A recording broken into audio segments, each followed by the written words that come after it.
Halo semuanya, selamat datang kembali di channel ini. Jumpa lagi dengan saya Vicky Himpong. Semoga teman-teman semuanya selalu dalam keadaan yang sehat. Di video kali ini kita akan kembali lagi membahas berita terupdate tentang kejadian-kejadian maupun berita-berita yang sudah lama di mana kita belajar untuk melihat rekam jejak mereka yang pernah mengikuti pemilu dan hari ini mengikut lagi. Jadi kita akan sama-sama menyaksikan pemberitaan tentang bagaimana ini akan dibahas di channel Politik Nusantara. Link original video saya sertakan di deskripsi dan jangan lupa tekan tombol subscribe, nyalakan notifikasi supaya teman-teman semua tidak ketinggalan berita yang diupdate di channel ini. So without any further ado, let's play this video and let's do this. Let's go. Jadi saya kaget kalau kemudian Anies Baswedan yang selama ini misalnya sering dikatakan transparan, dialogis, dan memang senang berbicara begitu ya, bahkan berdebat, lalu kemudian terkesan takut terhadap hak interpelasi yang harusnya bisa dimanfaatkan sebagai panggung untuk mendapatkan dukungan. Jadi jangan salahkan kalau kemudian ada yang berspekulasi dan makin yakin memang ada kejanggalan dalam pelaksanaan Formula E ini sehingga kemudian membuat beliau merasa tidak siap untuk menjelaskan atau memang tidak bisa menjelaskan sampai kemudian harus menggunakan logika kekuatan politik, oligarki tanda kutip untuk membungkam hak memberikan keterangan yang harusnya bisa dimanfaatkan. Memang ada sesuatu yang memang dalam pelaksanaan saja sudah tidak disiapkan dengan matang, cenderung tergesa-gesa. Kemudian ada rasa percaya diri bahwa ini adalah domainnya Pemprov DKI Jakarta. Baik. Tetapi di akhir ini mulai melakukan pendekatan kepada tokoh-tokoh politik, walaupun katanya mereka adalah selama ini berkutat di Ikatan Motor Indonesia.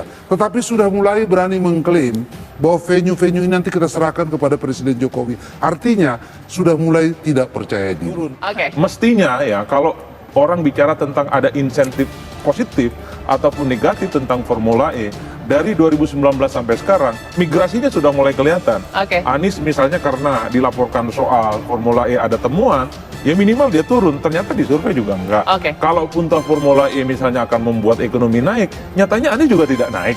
Baik. Jadi ini sebenarnya adalah perdebatan di ruang publik yang biasa-biasa saja, yang menjadi spesial sebenarnya karena ada perkara hukum yang saat ini sedang terjadi. Yunarto Gilbert mengungkap ruwetnya Anies terjebak Formula E. Jangan-jangan dananya untuk persiapan 2024 nih.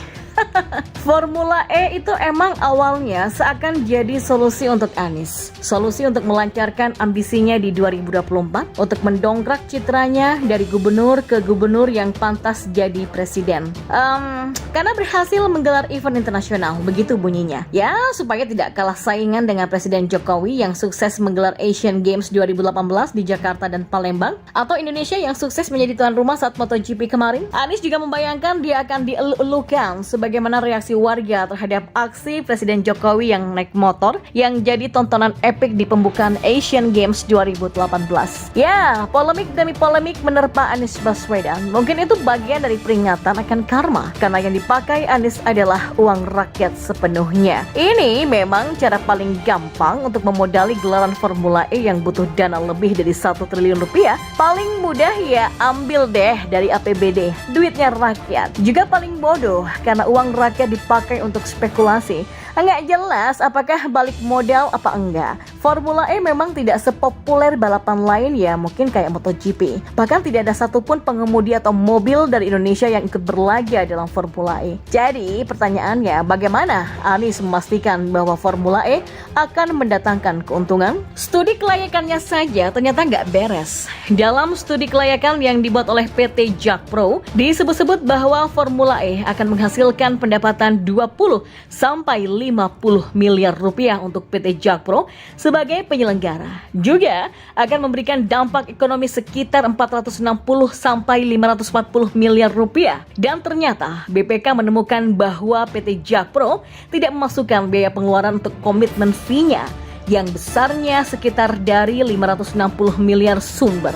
Yang besarnya sekitar dari 560 miliar rupiah. Loh, kok jadi manipulatif? Polemik lain adalah soal lokasi balapan kemarin. Katanya yang awalnya bakal digelar di sekitar Monas, tapi kemudian nggak dapat izin. Ketahuan deh kalau Anies sendiri ketika bikin rencana nggak koordinasi dengan pihak-pihak terkait. Padahal sayang loh, sudah tebang-tebang pohon juga di sana. Nah, berbagai polemik itu sudah memojokkan memojokkan Anies, sudah bikin Anies terjebak oleh rencananya sendiri. Jakarta pun sukses tidak masuk dalam kalender 2020 hingga 2022. Sebagian besar memang akibat dari pandemi, di mana saat ini DKI Jakarta juga perlu dana besar yang bisa dipakai untuk penanganan pandemi, bantuan sosial, ataupun pemulihan ekonomi. Tapi Anies kekeh tetap akan menggelar ajang Formula pada Juni 2022 mendatang. Nah, mendekati akhir masa jabatannya, hal ini ditegaskan Anies dalam instruksi gubernur atau Ingup nomor 49 tahun 2021 tentang penyelesaian isu prioritas daerah tahun 2021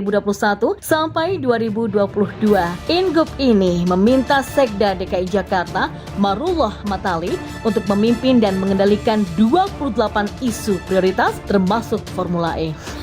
Dan lucunya, Formula E menempati urutan kedua, sementara banjir dan air bersih di urutan belasan. Coba bayangin. Ya, adanya Ingup ini malah membuat makin terungkapnya keruwetan yang diderita oleh Anies Baswedan. Ada dua tokoh loh yang mengungkapkannya. Yang pertama adalah anggota DPRD DKI Jakarta dari fraksi PDIP, Gilbert Simanjuntak. Dilansir dari Kompas.com, Gilbert mengungkapkan kejanggalan Ingup Anies ini. Kemarin mendesak pemerintah pusat untuk mengeluarkan DBH atau dana bagi hasil karena katanya sedang kesulitan, lalu memprioritaskan untuk hal-hal yang sekunder, huru-hara, kemudian membuat tanda tanya besar ada apa sebenarnya dengan Formula E, kata Gilbert. Bahkan Gilbert menilai Formula E bisa disebut sebagai Formula G alias Formula Gengsi, karena realisasi ajang balap itu semata-mata untuk menyelamatkan gengsi dari Anies Baswedan. Nggak ada hubungannya dengan menyelamatkan rakyat ya, misalnya dari dampak ekonomi pandemi. Dan masih menurut Gilbert, ajang Formula E sudah dipastikan rugi dan waktu persiapan pun tidak akan cukup. Hanya 10 bulan dari sekarang sampai bulan Juni 2022 kemarin itu. Dan kemarin itu keuangan DKI terseok-seok. Masa iya nanti kalau ada uang di tahun 2022 bukan untuk UMKM yang sebenarnya diperlukan rakyat, kata Gilbert. Jadi Anies terjebak dong ya. Ya, walaupun ada dana di 2022 kemarin dan Anies lebih memilih memakai dana itu untuk Formula E, maka akan jadi blunder untuk Anies sendiri terkait urusan Nyapres. Bisa jadi kesalahan yang akan terus disebut-sebut sepanjang masa. Kemudian yang kedua yang mengungkapkan adalah Yunarto Wijaya, pengamat politik dan Direktur Eksekutif Carta Politika Indonesia. Dilansir dari Kompas.com, Yunarto mengungkapkan dua hal yang jadi alasan mengapa Anies kekeh menggelar Formula E. Yang pertama, dari segi politik. Itu memang merupakan panggung besar untuk Anies menuju 2024. Memang biasanya yang pengen maju kepala daerah ataupun pilpres ingin ada sebuah perhelatan besar yang dianggap bisa menjadi legasi atau warisan ya, dan memang punya gaung di level nasional ataupun dunia, kata Yunarto. Akan tetapi pilihan Anies itu beresiko yang menohok balik kepada Anies, karena kan memang dalam kondisi guys, Mas Toto itu adalah orang yang benar-benar tanpa rasa takut untuk menyapu bersih hoax-hoax yang bertebaran.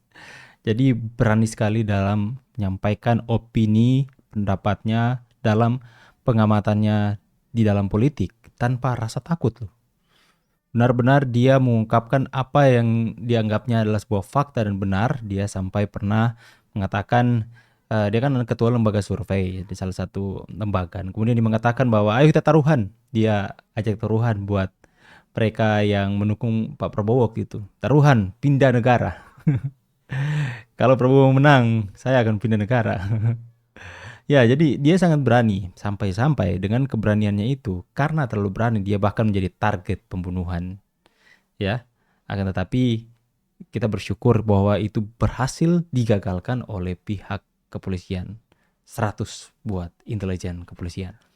Ya, jadi sangat-sangat berani. Kita butuh orang yang berani seperti ini sekalipun kita melihat nyawa atau rohannya. Jadi saya pikir setiap apa yang berusaha disembunyikan itu kalau barang busuk itu disembunyikan tetap akan bau dan tercium oleh masyarakat. Dan kita lihat saja dinamika kedepannya akan terjadi seperti apa. Teman-teman bebas untuk tulis di kolom komentar pendapat kalian. Saya Vicky Mung pamit. See you and God bless. Bye guys.